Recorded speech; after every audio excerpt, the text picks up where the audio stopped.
الحمدللہ والصلاة والسلام علی رسول اللہ رب اشرح لی صدری ویسر لی امری واحلل عقدۃ من لسانی یفقہوا قولی رب زدنی علما وعملا رب یسر ولا تعسر وتمم بالخیر۔ اس دعا کے ساتھ شروع کریں گے کہ اللہ اس آنے والے رمضان کو ہمارے نصیب میں لکھنا اور اسے ہماری بخشش کا ذریعہ بنا دینا۔ اے لوگو جو ایمان لائے ہو، تم پر روزے رکھنا فرض کر دیا گیا ہے۔ یہ فرض عبادت ہے، جیسا کہ تم سے پہلے لوگوں پر فرض کیا گیا تھا، یعنی پچھلی شریعتوں میں بھی روزہ فرض کیا گیا تھا۔ کیوں فرض کیا گیا؟ تاکہ تم متقی بن جاؤ، تقوی والے بن جاؤ۔ یہ گنتی کے چند دن ہیں، سارا سال نہیں، کئی مہینے نہیں، چند دن۔ پھر جو کوئی تم میں سے بیمار ہو یا سفر پر ہو تو وہ دوسرے دنوں میں گنتی پوری کر لے، یعنی قضا روزے رکھ لے۔ بیماری یا سفر میں اگر روزہ چھوڑنا پڑے وہ بعد میں رکھ لے، یعنی گنتی پوری کر لے۔ کرنا ضروری ہے۔ 29 کا مہینہ ہے تو 29 کی گنتی پوری کرے گا، اور اگر 30 کا مہینہ ہے تو 30 کی گنتی پوری کہے گا۔ جو لوگ طاقت رکھتے ہوں وہ ایک مسکین کا کھانا فدیہ دے دیں، یعنی اگر ایسی بیماری ہے کہ جس میں شفا یاب ہونے کی امید نہیں تو پھر وہ کیا کریں؟ فدیہ دے دیں۔ تو جو کوئی خوشی سے نیکی کرے تو یہ اس کے لیے بہتر ہے، اور یہ کہ تم روزہ رکھو یہ تمہارے حق میں بہتر ہے۔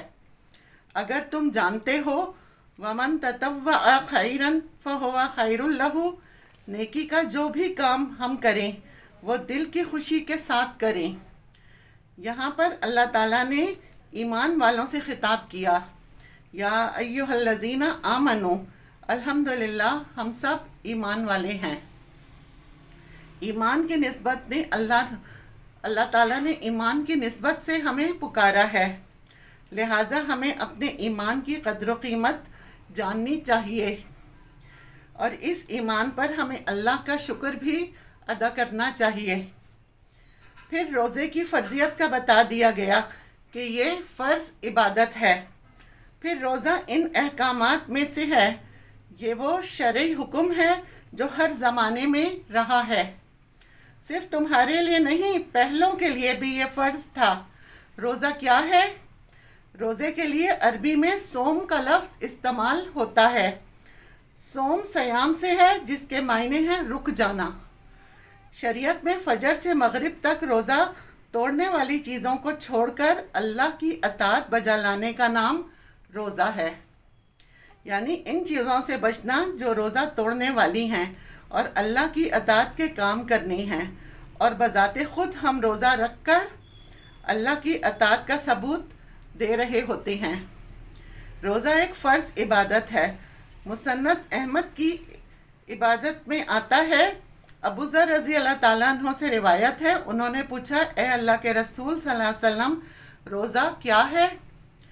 آپ نے فرمایا کہ یہ ایک ایسا فرض ہے جو کفایت کرنے والا ہے، جس پر جزا دی جانے والی ہے، لہٰذا نبی صلی اللہ علیہ وسلم نے خود اس کو ایک فرض عبادت قرار دیا۔ اسلام کی بنیاد جن چیزوں پر قائم ہے ان میں سے ایک روزہ رکھنا ہے، اور فرض روزے پورے سال میں ایک ہی بار فرض ہیں، اور وہ رمضان کے مہینے کے ہیں، اور مقصود کیا ہے؟ لعلکم تتقون، یعنی روزے کی فرضیت کی حکمت بیان کی جا رہی ہے، اور وہ ہے کہ تم اللہ کا تقوی اختیار کرو۔ روزہ تو ایک عمل ہے، اور جہاں ہمیں پہنچنا ہے وہ ہے تقوی۔ تقوی ہماری منزل ہے کہ ہم نے تقوی اختیار کرنا ہے، لہٰذا روزہ رکھنے کے مقاصد میں سب سے اولین اور اہم تقوی کا حصول ہے، اور یہی اس کی سب سے بڑی حکمت ہے۔ اس کے علاوہ طبی، اجتماعی، دینی، دنیاوی مصلحتیں ہیں، سب سیکنڈری ہیں، ثانوی ہیں۔ روزہ اس لیے نہیں رکھنا کہ اس بہانے ہم ڈائٹنگ کر لیں گے یا ہماری صحت اچھی ہو جائے گی، یہ سب ہماری نیت میں نہیں ہونا چاہیے۔ اصل نیت کیا ہونی چاہیے؟ میں روزہ اس لیے رکھ رہی ہوں تاکہ مجھے اللہ کا تقوی حاصل ہو۔ متقی آدمی اپنے آپ کو نیک عمل کے ذریعے اللہ کی نافرمانی سے بچاتا ہے۔ تقوی کی تعریف میں بہت سے اقوال ملتے ہیں۔ ان سب کو اگر ہم پڑھیں تو ان سب کا خلاصہ یہ ہے کہ اللہ تعالیٰ کی رضا اور خوشنودی کے خاطر نیک اعمال کرنا اور اس کی ناراضگی اور عذاب کے ڈر سے معاصی اور گناہ کو چھوڑ دینا۔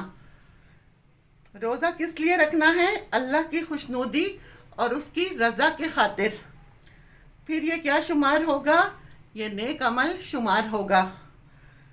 ان روزوں میں کوئی ایسا کام نہیں کرنا کہ جس سے روزہ فاسد ہو۔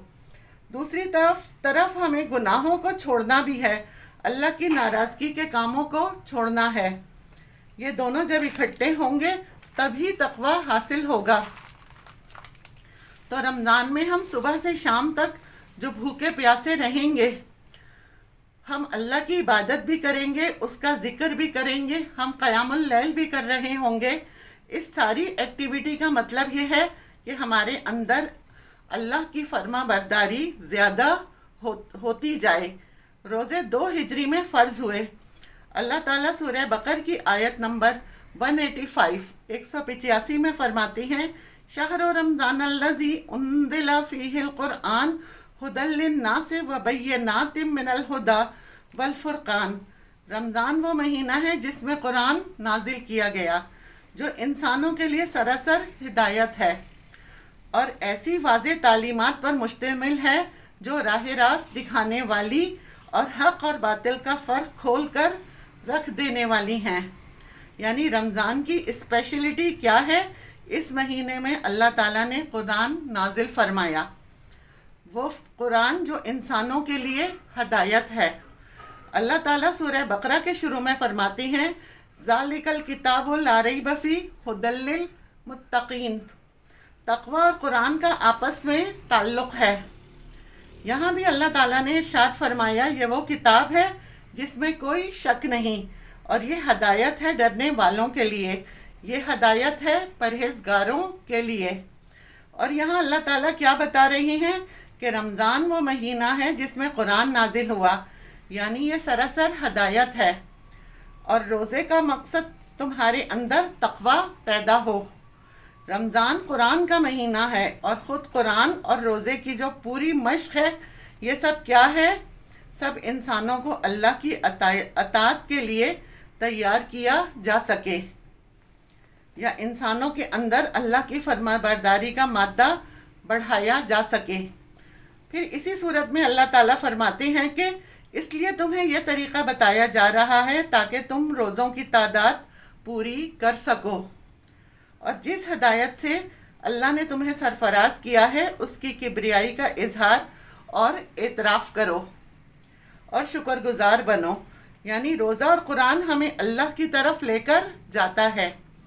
اگر ہم احادیث پر غور کریں تو اس کا ایک بڑا مجموعہ ہمیں رمضان اور روزے کے متعلق ملتا ہے۔ ایک حدیث کا مفہوم ہے، نبی کریم صلی اللہ علیہ وسلم ارشاد فرماتے ہیں کہ جب رمضان کا مہینہ آتا ہے تو آسمان کے دروازے کھول دیے جاتے ہیں۔ ایک دوسری روایت میں آتا ہے کہ جنت کے دروازے کھول دیے جاتے ہیں اور جہنم کے دروازے بند کر دیے جاتے ہیں، شیاطین باندھ دیے جاتے ہیں اور رحمت کے دروازے کھول دیے جاتے ہیں۔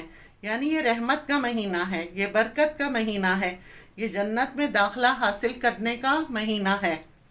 تو روزے یا رمضان کی خصوصیت یہ ہے کہ اس مہینے میں نزول قرآن کی خوشی ہے۔ اس مہینے میں بندہ اپنے رب کی فرما برداری کی مشق کر رہا ہے، اور اس مہینے میں بندوں کے لیے جنت کے دروازے کھول دیے جاتے ہیں اور جہنم کے دروازے وہ بند کر دیے جاتے ہیں۔ روزے سے متعلق ہم احادیث کا مطالعہ کرتے ہیں تو ہمیں پتہ چلتا ہے کہ نبی کریم صلی اللہ علیہ وسلم نے ارشاد فرمایا کہ روزہ ڈھال ہے، اور فرمایا روزہ جنت میں داخلے کا ذریعہ ہے۔ روزے کو لازم پکڑ لو، اس کی مانند کوئی چیز نہیں ہے۔ ایک اور حدیث کا مفہوم ہے، نبی کریم صلی اللہ علیہ وسلم فرماتے ہیں کہ اللہ ارشاد فرماتا ہے کہ روزہ میرے لیے ہے اور میں خود اس کا اجر دوں گا۔ ہم یہ بھی جانتے ہیں کہ جنت کے 8 دروازوں میں سے ایک خاص دروازہ باب الریان ہے۔